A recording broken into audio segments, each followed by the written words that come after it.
Hi hello नमस्ते friends. आज के रेल कारवां में आप लोगों का बहुत बहुत स्वागत है। आज के वीडियो में हम जानेंगे कि भारतीय रेलवे पुराने इंजनों की सेवा अवधि समाप्त होने के बाद उनका क्या करती है।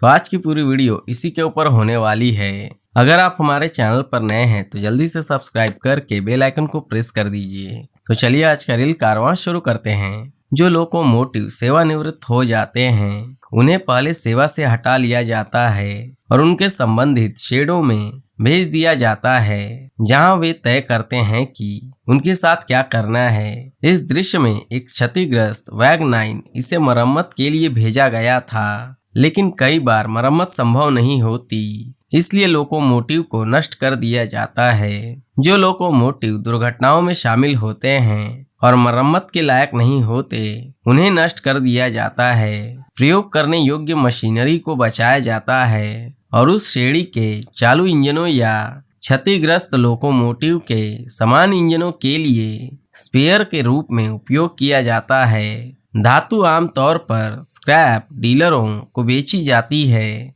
जो लोकोमोटिव अधिक पुराने हो गए हैं और इतने लाभदायक नहीं है कि उनकी मरम्मत की जा सके और उन्हें वापस काम पर लाया जा सके, उन्हें भी उनके संबंधित घरेलू शेडों में नष्ट कर दिया जाता है और मशीनरी का उपयोग स्पेयर के रूप में किया जाता है। कभी कभी इन लोकोमोटिव को संग्रहालय प्रदर्शनी के रूप में संरक्षित करने और NRM और RRM भेजा जा सकता है। यह WAM-1 हावड़ा रेल संग्रहालय में है। ध्यान रहे, इलेक्ट्रिक लोको शेड आसनसोल की कड़ी मेहनत से लोको पूरी तरह चालू हालत में है। जब WCG2 जैसे इंजनों की एक पूरी श्रेणी सेवानिवृत्त हो जाती है तो उनकी नीलामी की जाती है, क्योंकि इस्तेमाल की गई तकनीक पुरानी थी और अन्य इंजनों के लिए इसकी आवश्यकता नहीं थी। और WCG2 एक DC लोकोमोटिव था और चूंकि वेस्टर्न रेलवे और सेंट्रल पूर्ण AC ट्रैक्शन में परिवर्तित हो गए थे,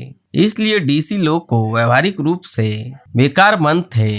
इसलिए उन्हें नीलाम किया गया और बेचा गया और फिर साइट पर ही नष्ट कर दिया गया, क्योंकि लोकोमोटिव आमतौर पर विशाल होते हैं। इस दृश्य में WCG2 की स्क्रैपिंग छवियां हैं। 2 को छोड़कर सभी को स्क्रैप करके बेच दिया गया था। इलेक्ट्रिक लोकोमोटिव को स्क्रैप करने से आमतौर पर लोहा और बहुत सारा लोहा निकलता है। एक सामान्य इलेक्ट्रिक लोकोमोटिव जिसका वजन 115 टन होता है, उससे 75 टन से अधिक लोहा निकलता है, जबकि शेष वजन तांबा होता है, जिसका उपयोग transformer winding, traction motor, rotor winding और अन्य मशीनों में किया जाता है। मोटरें और ब्लोअर इस दृश्य में गैर 3 चरण इलेक्ट्रिक लोको में उपयोग किया जाने वाला 25 kV ट्रांसफार्मर है। इस दृश्य में ट्रैक्शन ट्रांसफार्मर में तांबे की वाइंडिंग है।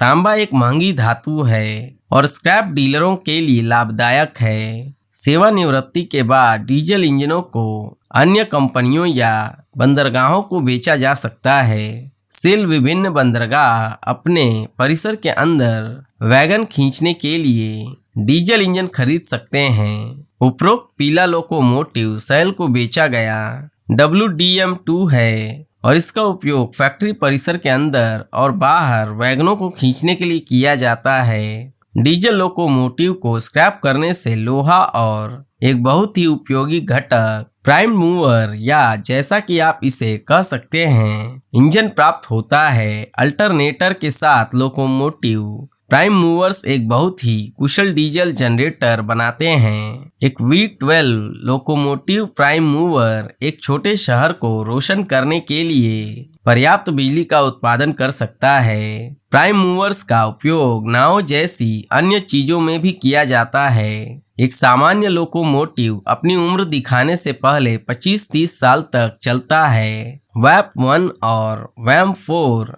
और WDM-2 जैसे कई लोकोमोटिव लगभग 40 वर्षों से सेवा में हैं। इस दृश्य में वेप-1 22,000, पहला वेप-1 39 वर्षों के बाद भी सेवा में है और 130 किलोमीटर प्रति घंटे तक की गति के लिए उपयुक्त है। यह WAM-4S अब 40 से अधिक वर्षों से सेवा में है। यह WDM-2 भी 40 वर्षों से अधिक समय से सेवा में है और अभी भी मजबूत बना हुआ है। स्क्रैप के लिए एक लोकोमोटिव आमतौर पर केवल उसकी धातु के लिए ही कीमत प्राप्त करेगा, क्योंकि स्क्रैप डीलर स्पष्ट रूप से अपने बच्चों को इसमें स्कूल नहीं भेजेगा। उम्मीद करते हैं कि अब आप लोग समझ गए होंगे कि भारतीय रेलवे पुराने इंजनों की सेवा अवधि समाप्त करने के बाद उनका क्या करती है। अगर आज की वीडियो में दी गई जानकारी आपको अच्छी लगी हो तो आप इस वीडियो को लाइक करके अपने दोस्तों के साथ शेयर कर दीजिए और चैनल पर नए हैं तो चैनल को सब्सक्राइब करके बेल आइकन को प्रेस कर दीजिए।